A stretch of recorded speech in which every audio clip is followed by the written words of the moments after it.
ترمیم سے پہلے ہی عوامی مینڈیٹ پر ڈاکہ ڈالا گیا تھا. 26ویں اور 27ویں آئینی ترمیم سے پہلے ہی جو نیشنل پریس کلب میں پریس کانفرنسز کرتا تھا اس کو جو ہے معاف کر دیا جاتا تھا اور وہ تمام کیسز سے بری ہو جاتا تھا. اور جو عمران خان کے ساتھ کھڑا ہوتا تھا وہ آج تک جو ہے جیلوں میں بند ہیں اور ناحق قید ہیں.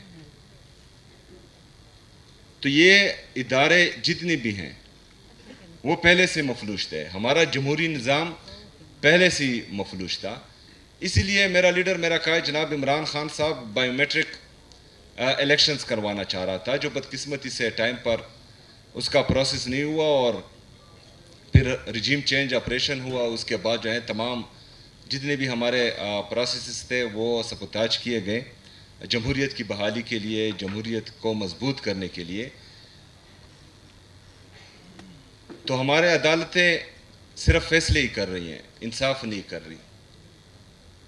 اور اگر کوئی یہ سوچتا ہے کہ آج اس کی حکومت ہے اور کل کو وہ بچ جائے گا تو یہ اس کی خام خیالی ہے, کیونکہ بچنا کسی کو نہیں ہے.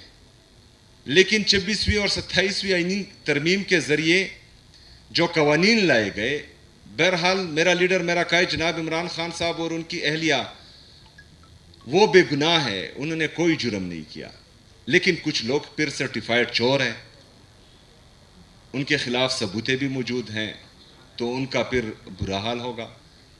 کیونکہ عدالتیں تو ساری عمر مفلوج نہیں رہے گی, جمہوریت تو ساری عمر مفلوج نہیں رہے گی. تو یہ ایک دروازہ کھولا جا رہا ہے اور سیاسی جماعتوں کو جو ہے سیاسی جماعت ہی رہنا چاہیے.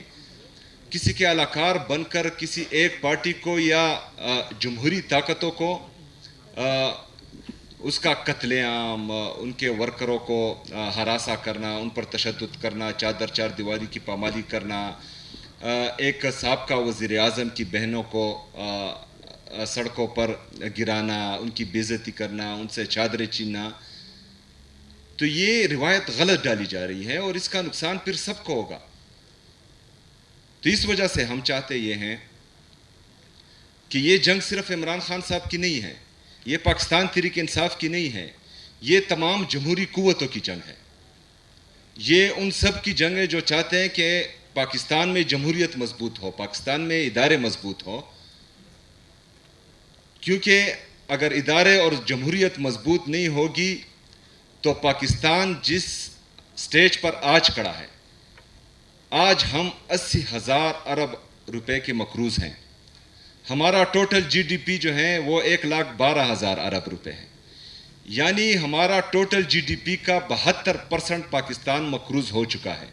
اس میں آپ کا 36,000 ارب روپے وہ فورن ڈیٹ ہے, بیرونی قرضہ ہے, اور آپ کے ڈالر کو 282 روپے پر آرٹیفیشلی جو ہے یہاں بلاک کیا گیا ہے. کیونکہ آپ کے فورن ریزرو 20 ارب ڈالرز ہیں اور آپ کا ٹریڈ ڈیفیسٹ 15 ارب ڈالر ہے. تو یہ 20 ارب ڈالر جو ہیں آپ کے ایکسپورٹ سے آپ کو نہیں آئے. یہ 20 ارب ڈالر یا تو کسی ملک نے آپ کو قرضہ دیا ہوا ہے یا آپ کا جو ہے I M F, World Bank اور ایشین ڈیولپمنٹ بینک کے لون ہیں. کچھ 3-4 ارب روپے ہوں گے جو ریمیٹنسز میں آئیں گے. اگر فرض کریں یہ باہر دنیا آپ سے اپنا قرضہ واپس لے لے, یا جو ہے جنہوں نے آپ کے ساتھ کچھ دوستی کے ناطے رقم رکھی ہوئی ہے, تو کر جائے گا. اور یہ 36,000 ارب روپے جو آپ کا بیرونی قرضہ ہے یہ 50,000 سے اوپر چلا جائے گا اور آپ کے 1,12,000 جو جی ڈی پی ہے اس تک پہنچ جائے گا. تو پھر آپ کا ملک دیوالیہ کر جائے گا.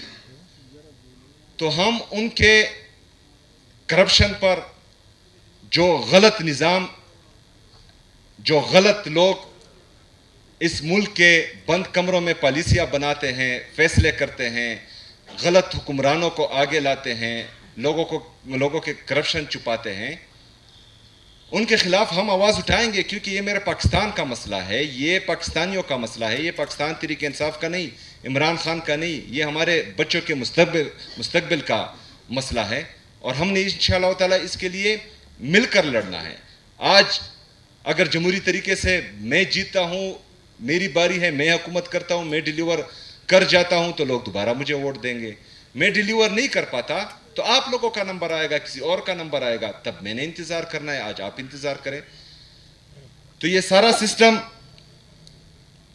تبھی جو ہے صحیح ہوگا جب ہم ایک دوسرے کی قدر کریں گے, جب ہم اصل میں چاہیں گے کہ پاکستان میں حقیقی جمہوریت ہو. ایسا نہیں کہ ہم چارٹرڈ آف ڈیموکریسی سائن کریں اور پھر کونڈولیزا رائس کتاب میں جو ہے میری بھی کہانیاں لکھے اور آپ کی بھی کہانیاں لکھے کہ بیک ڈور پر کیا چل رہا تھا. تو اس طرح کی چیزوں سے ہم نے کنارہ کشی کرنی ہے.